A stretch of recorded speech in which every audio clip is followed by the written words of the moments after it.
33 कोटि देवी देवता में अगर सबसे जल्दी राजी होने वाले देव हैं तो देव अधिदेव महादेव, स्वयं शिव।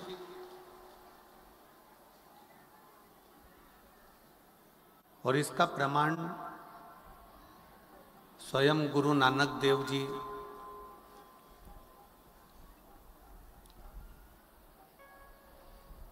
जब महाराष्ट्र की पवित्र भूमि पर पहुंचे तो गुरु नानक देव जी के साथ में संत नामदेव जी थे।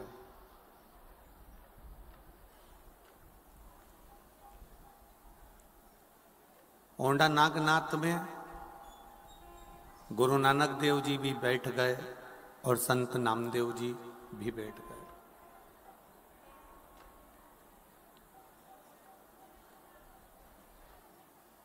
थोड़ी देर बाद संत नामदेव जी ने गुरु नानक देव जी को प्रणाम कर कर कहा कि मैं अंदर शंकर का दर्शन करने के लिए जा रहा हूं, मत्था टेक कर आता हूं। गुरु नानक देव जी बोले ठीक है जाओ।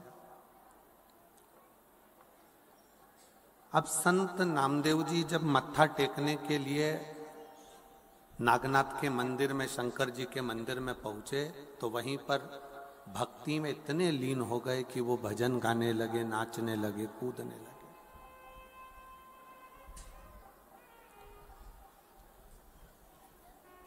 मंदिर के जितने पुजारी थे, मंदिर के जितने संत थे, पुजारी थे, पंडित थे, उन्होंने नामदेव जी को उठाकर मंदिर के पीछे फेंक दिया।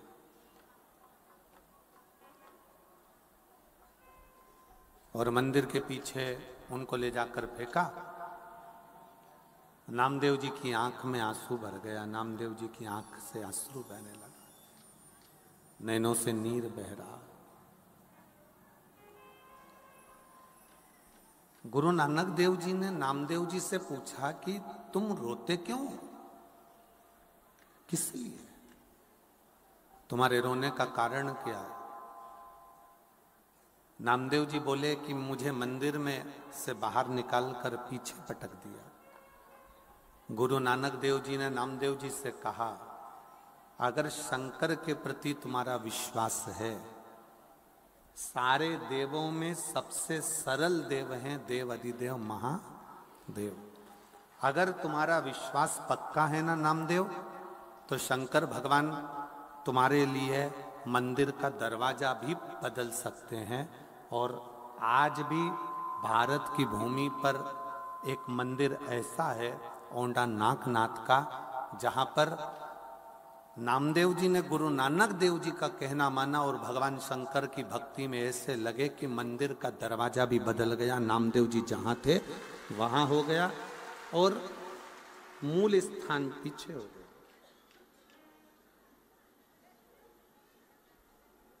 शिव महापुराण की कथा कहती है, एक संत, साधु, सन्यासी, तपस्वी, साधक, उपासक जब अपनी वाणी से कुछ कहते हैं ना तो वो गलत नहीं होता।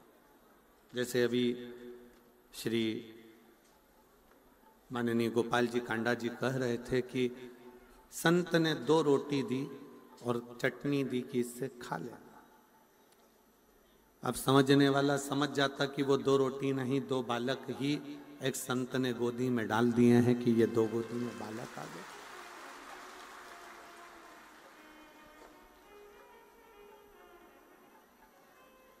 ये एक विश्वास।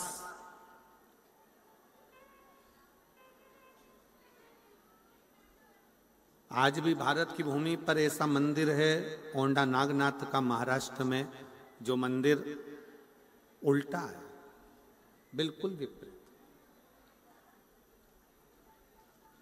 किसके लिए? एक संत के लिए, एक साधु के लिए, गुरुजन के लिए, तपस्वी जन के लिए।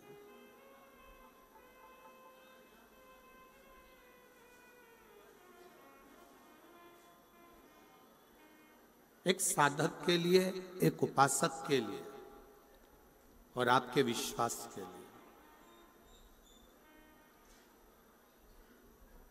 जब आपका भरोसा के प्रति दृढ़ होता है तो भगवान को मिलने में देरी नहीं लगती है। वो मिलता है।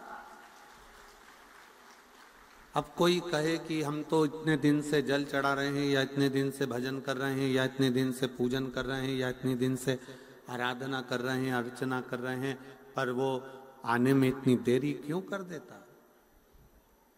किस लिए? एक बच्चे को भूख लगी है,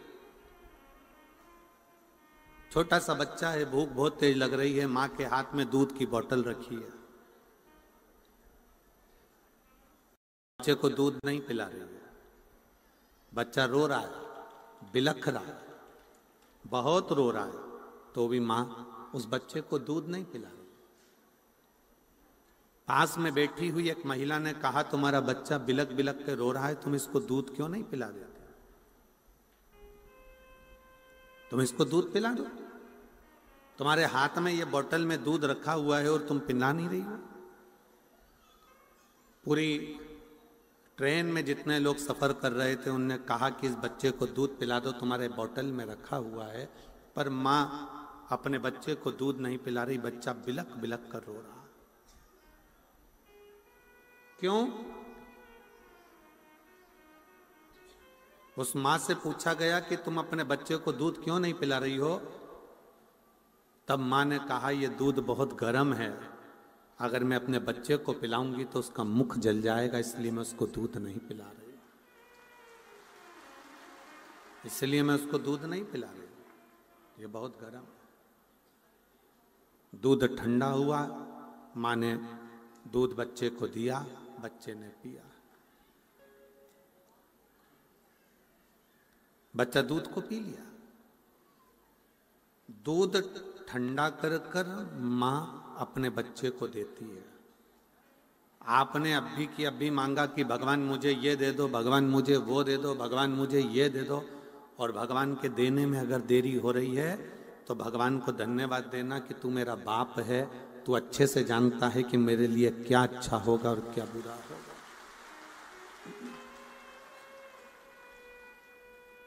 मेरे लिए क्या श्रेष्ठ है और क्या श्रेष्ठ नहीं है, ये आप जानते हो, आप पहचानते हो।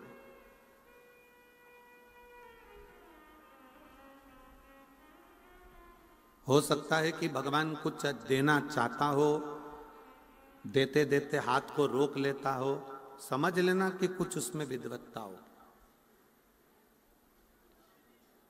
कुछ उसमें श्रेष्ठता हो, और देगा जो तुम्हारे लिए श्रेष्ठ है, वो देगा, उसकी श्रेष्ठता होगी।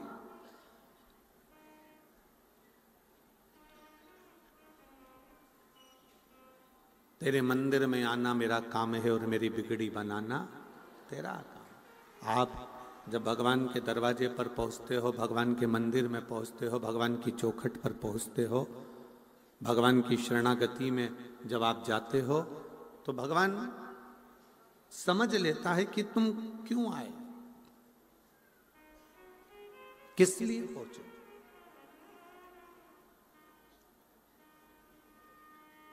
एक बार मां जगतजननी जगदम्बा माता पार्वती जी भगवान शंकर के साथ में कैलाश पर बैठी हुई थी, और भगवान शिव बड़े अड़बंग होकर बड़े आनंद के साथ बैठे हुए थे। शिव पार्वती से बात कर रहे हैं, पार्वती शंकर जी से बात कर रहे हैं, और एक निवेदन ये कथा कर रही है, शिव महापुराण की कथा शंकर भगवान के और पार्वती के चरित्र से निवेदन कर रही है कि एक बात अपनी चित्त वृत्ति में बिठा कर रखो। जब पति पत्नी दोनों घर में रहें तो निवेदन है कि उस समय पर अपने हाथ का मोबाइल चाहे कटे हुए सेवफल का हो, एप्पल का हो, चाहे कैसा भी हो, पर जितनी देर पति पत्नी दोनों साथ रहें उतनी देर मोबाइल को कहीं अलमारी में दबाकर रख दिया करो, जिससे दोनों का स्नेह बातचीत पूर्ण हो।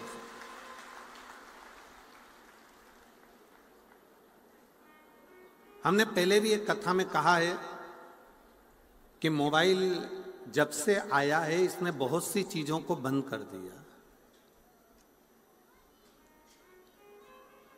हमने पहले भी कथा में कहा, जब से मोबाइल आया इसने बहुत सी चीजें खत्म कर दी। गोविंद जी, गोपाल जी, मोबाइल आया, पहले के समय में लोग मोबाइल, पहले रेडियो सुनते थे छोटा सा, अब मोबाइल आया तो रेडियो खत्म हो गया। पहले लोग पंचांग देखते थे, अब पंडित लोग पंचांग नहीं देखते, अब डायरेक्ट मोबाइल में देख लेते हैं पंचांग। मोबाइल आया, पंचांग खत्म हो गया। पंचांग खत्म हुआ, रेडियो खत्म हुआ। पहले लोग टॉकीज जाते थे, फिल्म देखने जाते थे, मोबाइल आया तब से लोगों ने टॉकीज जाना, फिल्म देखना बंद कर दिया। टॉकीज खत्म, रेडियो खत्म, पंचांग खत्म।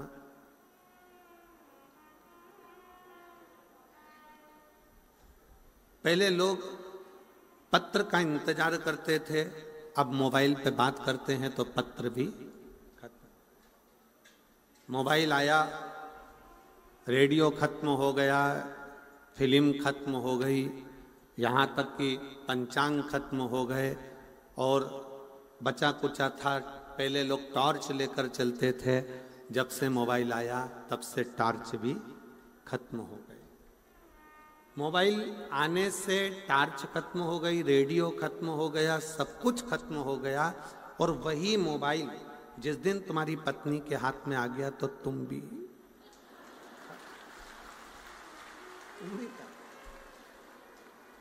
इसलिए सावधान इंडिया, थोड़ा सावधान रहिए।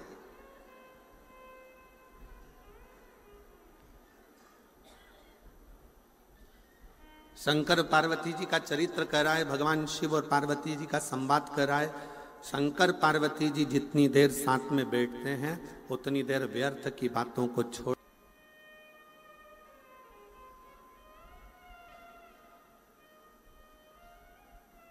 और शंभु शरणे पड़े मांगू घड़ी रे घड़ी, दुख दया करीन दर्शन ओ शंभो शरणे मांगू घड़ी रे घड़ी, दुख काटो दया करीन दर्शन। मोबाइल को थोड़ा सा, जब पति पत्नी दोनों साथ रहें, दोनों रहें संग में, तो मोबाइल को थोड़ा दूर कर दीजिए, थोड़ा दूर कर दो। मिठास नहीं आ रही, गला पकड़ रहा है, थोड़ा रूखापन ज्यादा है। मोबाइल को एक कोने में ले जाकर रख दो। शिव जी और पार्वती माता, जगत जननी जगदम्बा और शंकर दोनों बैठे हैं, दोनों, और दोनों अपनी अपनी बातें कह रहे हैं। और उस बातों में पार्वती जी ने शंकर भगवान से बहुत से प्रश्न किए,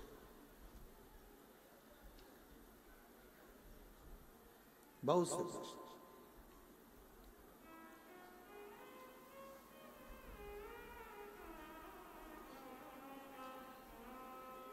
जैसे कल एक कथा शुरू में प्रारंभ हुई थी उत्तानपाद की। उत्तानपाद की दो पत्नियां सुनीति और सुरुचि का प्रसंग आया था। उसमें से एक सुनीति का बेटा ध्रुव है, सुरुचि का बेटा उत्तम है। और उत्तम सिंहासन पर बैठा हुआ है, ध्रुव जी महाराज भी आने वाले समय में सिंहासन पर बैठे। ये सब प्रसंग अपन ने श्रीमद् भागवत में सुना।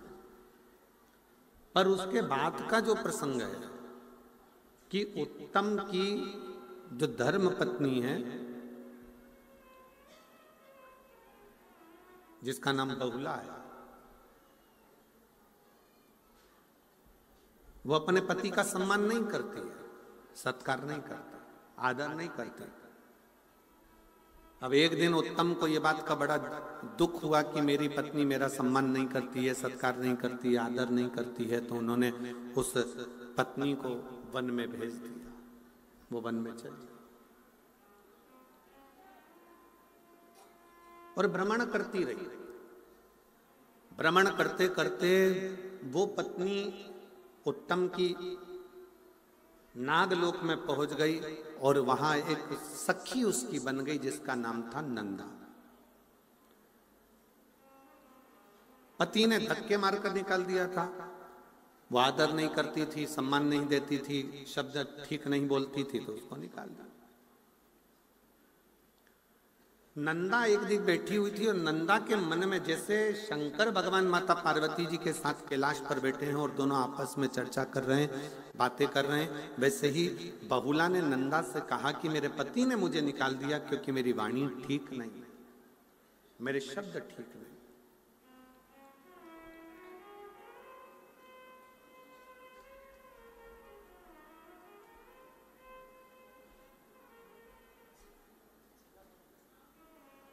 बहुला कहती है कि मैं कैसे अपने पति के पास वापिस पहुंच सकती, कैसे? अभी एक कथा के प्रसंग में आपको कहा कि पति पत्नी जब भी रहें साथ में तो मोबाइल को उठाकर किसी अलमारी में कोने में पटक दो।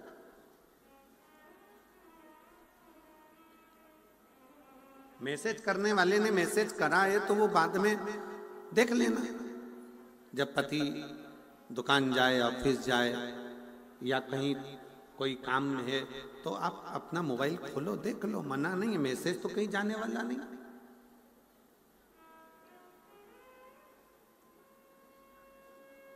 आज अदालत में जितने प्रॉपर्टी के केस नहीं है, आज अदालत में जितने चोरी के केस नहीं है, प्रॉपर्टी के केस नहीं है, जितने जमीन जायदाद के केस नहीं है, जितने कत्ल के केस नहीं है, आज अदालत में सबसे ज्यादा केस नए लड़का लड़कियों के तलाक के चल रहे हैं।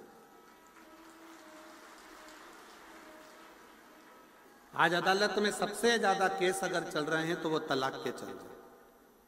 और उसका केवल एक कारण है,